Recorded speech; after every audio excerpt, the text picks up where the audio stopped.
Everyone, मेरा नाम है निकिता और आई जस्ट होप कि आप लोग बहुत हेल्दी होंगे और बहुत सेफ होंगे। आई नो हम सब कोविड-19 से इक्वली इम्पैक्टेड हैं। पूरे वर्ल्ड में ये पैंडमिक है और आई मीन जो चैलेंजेस हर कोई फेस कर रहा है, आई डोंट थिंक हमें वो डिस्कस करने की नीड है। But again I mean just thinking about it, कभी सोचा नहीं था कि 2020 में हम सबको ये क्राइसिस फेस करना पड़ेगा। कितने लोगों की जॉब्स गई हैं, कितने लोग इस डिजीज से फाइट कर रहे हैं, कितने चीज़ों में हमें छोटी छोटी चीज़ों में जिनको हम फॉर ग्रांटेड लेते थे वो सब हमको इम्पैक्ट कर रहा है। फॉर एग्जांपल, हमें ग्रोसरी लेने जाना होता है, इतनी लंबी क्यूज़ होती है। हमें कोई और बेसिक सामान लेने जाना है तो इतनी लंबी क्यूज़ है। अगर आप ऑनलाइन शॉपिंग करते हो तो जो डिलीवरी टाइम है वो अगर पहले 1 वीक का टाइम होता था तो अब 5-5, 6-6 हफ्ते लग रहे हैं चीज़ें आने में। तो ये बहुत छोटे छोटे एग्जाम्पल्स हैं जिस तरीके से सारा वर्ल्ड इम्पैक्टेड है। और आई जस्ट होप ये सब जल्दी ठीक हो, हमें वैक्सीन मिले और सब लोग बिल्कुल ठीक हो जाएं। बट इस कोविड 19 ने आई थिंक हम सब की जो नॉर्मल लाइफ थी उसकी डेफिनेशन ही चेंज कर दी है। हमारे अब घर के लिविंग रूम्स ऑफिसेज बन गए हैं। आई थिंक हम मोस्टली लोग वर्क फ्रॉम होम कर रहे हैं और आई मीन हमारा ऑफिस सुबह 9 से शुरू होता है, शाम के 5 बजे तक वो ऑफिस बना होता है लाइक घर में। एंड जब जैसे काम खत्म होता है और हम सब अपने घरों के काम में लग जाते हैं। और इस चीज़ में लाइक ऑफ कोर्स हमारी आउटडोर एक्टिविटी सबकी बंद है and I think that's for a good reason. Lockdown ने हम सबको रियलाइज़ करवाया है कि हम छोटी छोटी चीज़ों को कैसे कैसे फॉर ग्रांटेड लेते थे और अब हमें वैल्यू शायद उसकी हो जाएगी जब हम सब इस चीज़ से बाहर निकलेंगे। और जब शाम होती है तो हर कोई अपने घर के काम करने लग जाता है and I think that's how life is these days. और लेकिन बहुत सारे लोग बहुत ज़्यादा बोर भी हो रहे हैं, उन्हें समझ में ही नहीं आ रहा कि हम करें क्या। पहले ऑफिस का काम करो, फिर घर का काम करो, फिर जैसे आपको थोड़ा सा और टाइम फ्री मिलता है तो आप टीवी लगा लो like Netflix, Amazon Prime, internet, YouTube, what Facebook, Instagram. मतलब पूरे दिन हम वही सब करते रहते हैं एंड हम लोग बहुत ज़्यादा बोर होते हैं।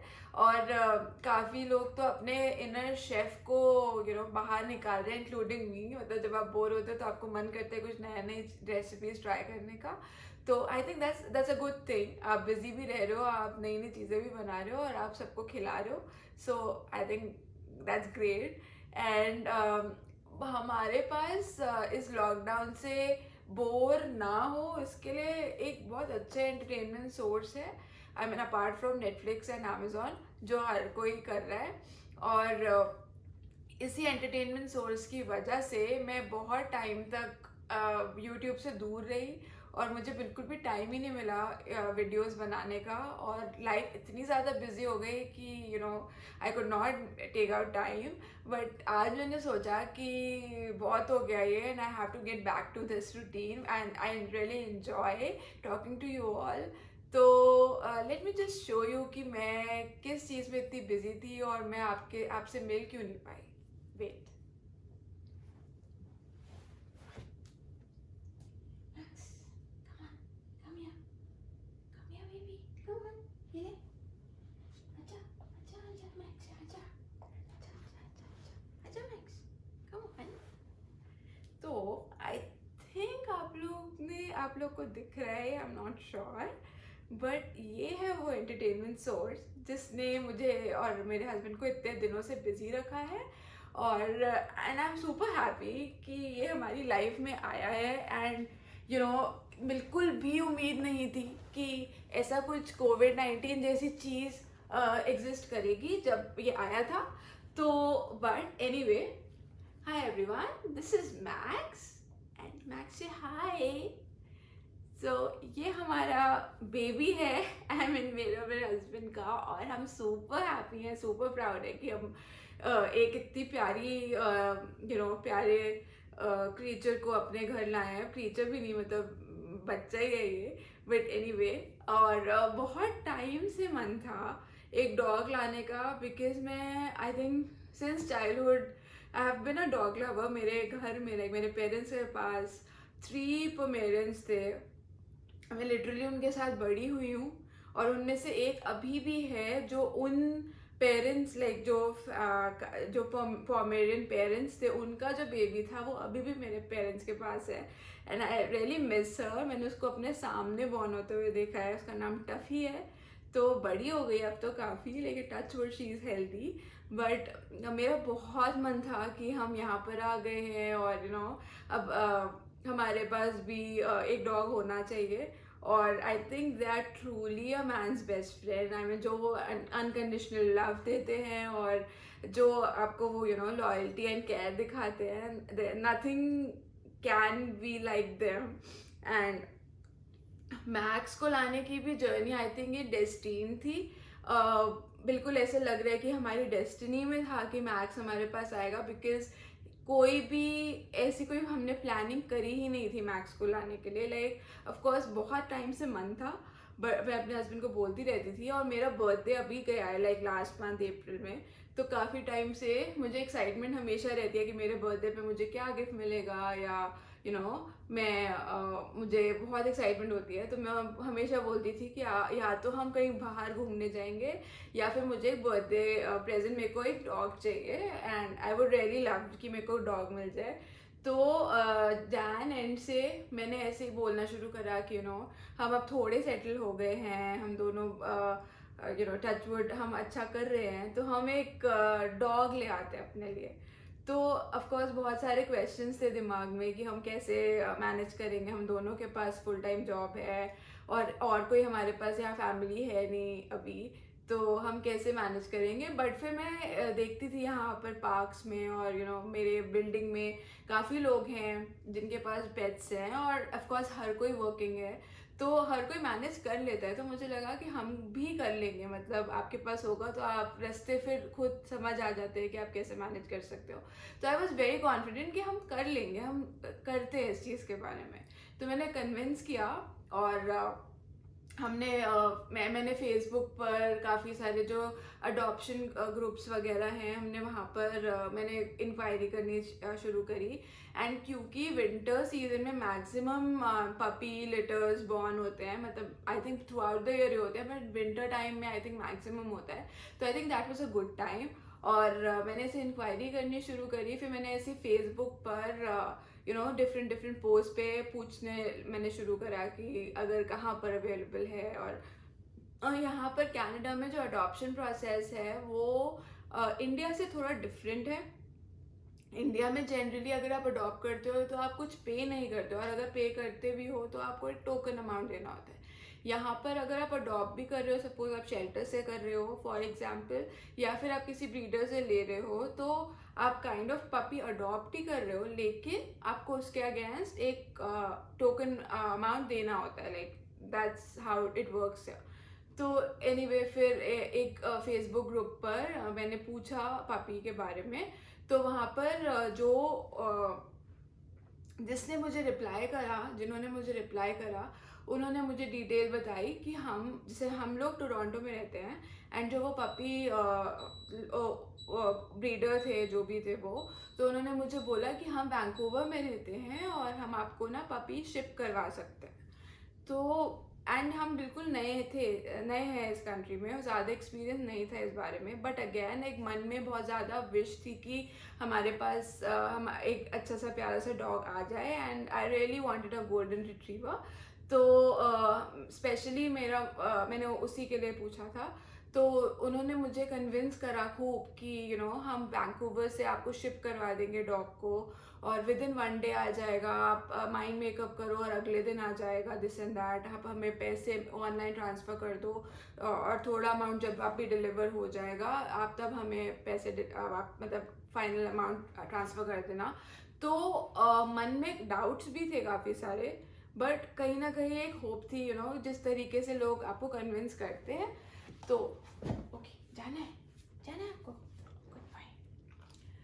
तो मैंने एंड तक बिल्कुल सारी बात कर ली। उन्होंने बोला कि हमारे पास लिटर है, हम प्रोफेशनल्स हैं, दिस एंड दैट। तो यू वोंट बिलीव कि वो स्कैम था।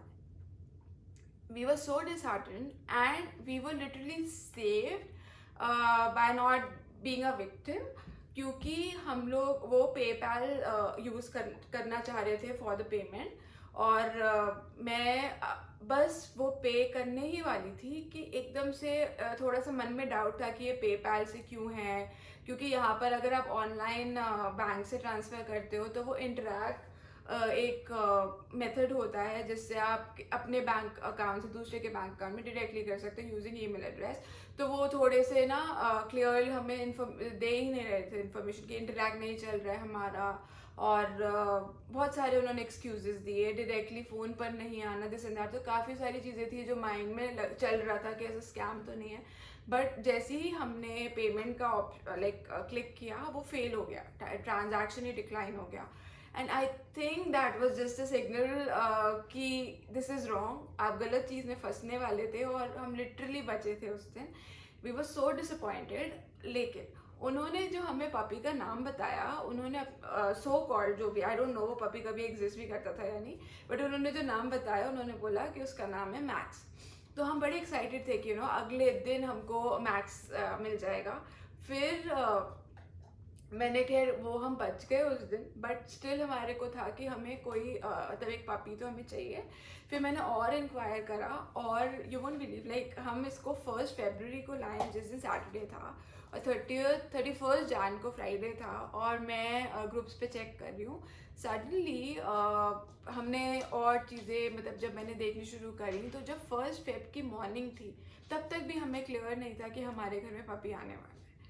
तो और ये सिर्फ मेरे और मेरे हस्बैंड के बीच की बात है, लाइक हमने किसी को बताया ही नहीं था, क्योंकि हमें था कि शायद अभी सब बोलेंगे कि तुम लोग बहुत जल्दी कर रहे हो, या फिर अभी शायद तुम रेडी नहीं हो। तो हमने किसी को भी नहीं बताया, हमने सोचा पहले हम देखते हैं और अगर जब हम ले आएंगे तब हम सबको बताएंगे। तो हमने फिर अगले दिन जब मैंने उस ग्रुप पे पूछा जो बात कर रहे थे वहाँ से, जिन्होंने पोस्ट डाली थी, उन्होंने मुझे बोला कि कि हमारे पास लिटर है और हम टोरंटो में हैं। तो यहाँ से 200 किलोमीटर की ड्राइव करके एक जगह है लंदन। लंदन के पास एक और छोटा सा टाउन है, वहाँ पर वो ब्रीडर का घर था जहाँ पर ये पपीज़ अवेलेबल थे। तो मैक्स के साथ उसकी 3 और सिस्टर्स अवेलेबल थी, और जो बाकी जो इसके गोल्डन ब्रदर्स थे जो गोल्डन कलर के थे वो सारे रिजर्व थे। तो हमारे पास सिर्फ इन पपीज़ का ऑप्शन था।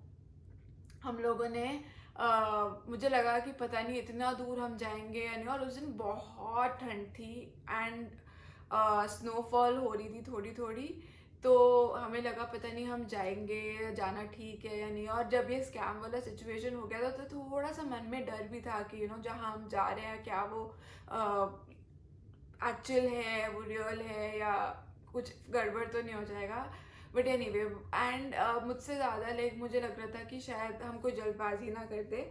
लेकिन फिर मेरे हस्बैंड ने मुझे बोला कि चल चलते हैं, और आई थिंक कि हम ले आएंगे, अगर हमें सब कुछ ठीक लगा हम ले आएंगे, नहीं लगेगा तो हम वहीं पे छोड़ देंगे। तो हमने दोपहर में आई थिंक 2-2:30 बजे अपने घर से हम निकले हैं, और वहाँ पे पहुँचने में हमें 2.5-3 घंटे लग गए थे। एंड यू वुडंट बिलीव, इतनी स्नोफॉल थी, मतलब शायद मेरे लाइफ का पहला स्नो स्टॉर्म उस दिन हम लोगों ने देखा था। लाइक कनाडा आके स्नोफॉल कितनी बार हमने देख ली थी, बट वो स्नो स्टॉर्म जो था सारे रिकॉर्ड तोड़ने वाला, जो हम मूवीज में देखते हैं जिस तरीके से स्नो गिर रही होती है सड़कों पे, एंड सब कुछ एकदम से आप ब्लैंक हो जाते हैं, आपको कुछ दिखता नहीं है, it's just a white snow carpet ahead of you. So वो वाली सिचुएशन थी। और कभी भी इतनी स्नो में चलाने का कोई ड्राइविंग एक्सपीरियंस नहीं था, पहली बार, हमारे को भी 1 साल भी नहीं हुआ है आए हुए। तो एनीवे मेरे हस्बैंड की हिम्मत थी कि वो चलाते गए, और हम लोग ब्रीडर से कांटेक्ट में थे कि हम इधर पहुंच गए, just I was just letting them know कि हम इतनी देर में पहुंचने वाले हैं। और हमें मेन था कि हम जब अगर पपी को वापस ला रहे हैं तो हम दोनों की लाइफ तो इम्पॉर्टेंट है, और वो एक और हम लाइफ अपने साथ ले जा रहे हैं, तो सब कुछ ठीक रहे, हम उसको सही सलामत अपने घर में ले आए। और लिटरली बस वो प्रेयर थी उस दिन तो। और हम गए हैं, और ये 4 मतलब मैक्स और उसकी 3 बहनें, दे वर लिटरली जंपिंग कि नए लोग आए हैं जो पपीज जो करते हैं।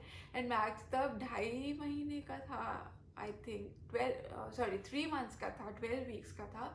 और हम लोगों ने इसको लिया, हमने डिसाइड किया कि हमको मैक्स लेना है, और सारी फॉर्मेलिटीज़ पूरी करी। आई थिंक हम वहाँ से 7, 7:30 बजे रात को निकले हैं, एकदम अंधेरा, एक सारी स्नो हो रही है, and that was just a secluded town. Like हम अगर सिटी में रह रहे हैं तो बिल्कुल ऐसी टाउन, छोटा सा टाउन था, छोटी सी जगह थी जहाँ पर दूर दूर तक आपको कोई मार्केट नहीं दिख रहा, और बिल्कुल ही फिल्मी सिचुएशन थी अगर मैं उस तरीके से समझाऊँ। लेकिन वापस हम इसको लेकर निकले, और आई थिंक 10:30, 11 बजे हम अपने घर में पहुँचे हैं। तो बस भगवान का नाम लिया था कि हम सब ठीक ठाक घर पहुँच गए हैं, और एक नया बच्चा हमारे साथ हमारे घर में आया है। एंड आई मीन उस दिन के बाद से जो जर्नी शुरू हुई है, जो फर्स्ट नाइट थी वो बहुत ज़्यादा हम नर्वस थे, क्योंकि मुझे एज अ लाइक एक पपी को हैंडल करे हुए, एंड जब मैंने हैंडल किया था तब मेनली मेरे पेरेंट्स ने हैंडल किया था, तो मैं भी तब बहुत छोटी थी, तो मुझे एज सच कोई फर्स्ट हैंड एक्सपीरियंस नहीं था। और एक एक छोटा सा बच्चा, और उसको सारी उसकी इन्वायरमेंट डिफरेंट हो गई, नए घर में आया, हर चीज़ नई है, प्लस वो आप एक पपी जो होता है वो इतना क्यूरियस होता है, उसको हर चीज़ को जाके ऑब्जर्व करना है, देखना है, उसको टीथिंग हो रही है, दांत निकल रहे हैं, हर चीज़ को चू करना है, वट। तो I mean, it was one hell of a roller coaster ride, but I think it was totally worth it, and I'm so happy that he's here with us today, and touch wood, we all are doing well, बड़ा हो रहा है, उसको अब हमारे पास आए हुए 3 months हो गए हैं। जब आया था इतना सा था, एंड क्योंकि ये फ्लैट कोटेड रिट्रीवर है, तो ये आप अगर गोल्डन रिट्रीवर का आपने देखा होगा तो ये थोड़ा डिफरेंट ब्रीड है। लाइक मेरे को भी नहीं पता था कि फ्लैट कोटेड रिट्रीवर नाम की भी कोई ब्रीड होती है, लेकिन they do exist and they are beautiful dogs. So बिल्कुल इसके जो फीचर्स हैं वो गोल्डन रिट्रीवर जैसे ही हैं, बट इसका ये he is not a pure golden retriever, he is a mix of golden retriever and shepherd. Like इसकी जो मॉम है वो मिक्स है, and his dad is a pure golden retriever. तो अगर आप कभी गूगल करेंगे तो फ्लैट कोटेड रिट्रीवर बहुत आसानी से आपको दिखेगा कि मैक्स जैसे दिखते हैं। तो अब हम लाइफ हमारी एकदम से चेंज हो गई है। लाइक ऑफ कोर्स पहले हम सिर्फ अपने लिए सोचते थे, लाइक क्या खाना है, क्या पीना है, कहाँ घूमने जाना है, बस हमारी लाइफ वहीं उसी के अराउंड घूमती रहती थी। अब हमको मैक्स के लिए सब कुछ सोचना पड़ता है, मतलब एक बहुत बड़ी रिस्पॉन्सिबिलिटी है, एंड आई वुड डेफिनेटली से कि it's definitely a big responsibility, but अगर आप रेडी हो उस चीज़ के लिए तो आई थिंक इससे फुलफिलिंग और एक सेटिस्फाइंग फीलिंग पता नहीं और क्या होगी, कि आप एक लाइफ को सपोर्ट कर रहे हो, सपोर्ट से ज़्यादा आप केयर कर रहे हो, और वो इक्वली आपको खुश रख रहा है। तो आई थिंक अगर जो मैंने बोला कि हमारे पास एक और एंटरटेनमेंट सोर्स है, तो डेफिनेटली वो मैक्स है। मतलब वो हमें इतना बिजी रखता है, पूरा दिन कहाँ से शुरू होता है कहाँ ख़त्म होता है वो नहीं पता चलता। जैसे वो शुरू में आया था तो छोटा, जब पपी बहुत छोटे होते हैं तो उन पूरी रात वो एकदम से नहीं सोते हैं, वो गैप्स में सोते हैं, लेकिन इंटरवल्स में सोते हैं, उठते हैं, उनको फिर पॉटी ब्रेक के लिए उठना होता है, you have to train them. तो पहले 2-2.5 महीने तो सिर्फ इसकी ट्रेनिंग अभी भी चल रही है, ऐसा नहीं है कि वो पूरी तरीके से ट्रेन हो गया, अभी भी वो सिर्फ 5.5 महीने का है। लेकिन जिस दिन से आया था और अभी जो सिचुएशन है वो बहुत डिफरेंट है, अभी वो बहुत ज़्यादा समझदार हो गया है, लाइक बहुत इंटेलिजेंट ब्रीड है, तो ईजिली ट्रेनेबल है। तो उसके साथ साथ हमारी भी ट्रेनिंग हो रही है, मतलब I literally watch YouTube videos कि डॉग को कैसे ट्रेन करना है, क्या कमांड सिखानी है, कब सिखानी है, तो बहुत मज़ेदार प्रोसेस है। और वॉक स्पेस को लेकर जाना है तो हम इसको पॉटी ट्रेन करने की जब हमने कोशिश करी थी, तो हमें इसको ये सिखाना था कि ये घर में नहीं करेगा और नीचे जाके करेगा। और हम क्योंकि एक कॉन्डो बिल्डिंग में रहते, लाइक हाई राइज अपार्टमेंट है, तो बार बार नीचे जाने का प्रोसेस भी थोड़ा डिफिकल्ट था, लेकिन I think over the time हम भी सीख गए कि टाइमिंग कैसे करना है। एंड आई थिंक इसके बारे में ज़्यादा डिटेल में मे बी नेक्स्ट वीडियो में शेयर करूँगी कि हम इसको कैसे, डेली रूटीन क्या होता है और हमें क्या क्या चीज़ों का ध्यान रखना चाहिए एक पपी को जब आप अपब्रिंग कर रहे हो। लेकिन आई थिंक ये था reason mainly, and I think आप सबको भी शायद खुशी हुई होगी देखकर कि एक बहुत अच्छा रीज़न है जिसने हमें बहुत ज़्यादा खुश रखा हुआ है, and I am super blessed and super happy. और I just wanted to share that with all of you. I hope आपको ये वीडियो अच्छा लगा होगा, और feel free to post your comments and do like this video. Please like this video and please hit the subscribe button and do share this video, and let me know if you have any questions, if you have any feedback. I would love to hear back from you, and lots of love from me and Max. So I'll keep sharing more of his videos moving forward. और of course and हाँ, मैं max का मैंने एक Instagram page भी बनाया है। मुझे लगा कि उसके लिए अलग होना चाहिए ताकि उसकी जो डेली एक्टिविटीज़ हैं या वो रेगुलरली जो वो नई नई चीज़ें करता है मैं उसको पोस्ट कर सकूँ। तो I will just show post the link to his Instagram channel. आप प्लीज़ जाके देखिए उसको, उसके फॉलोअर बनिए, and we'll be super happy to have you there as well. So until we meet next, please take care, stay safe, and I hope gradually ये situation जो COVID-19 की है वो resolve हो जाए, और तब तक वापस मिलते हैं जल्दी एक नए वीडियो के साथ. Take care, bye bye.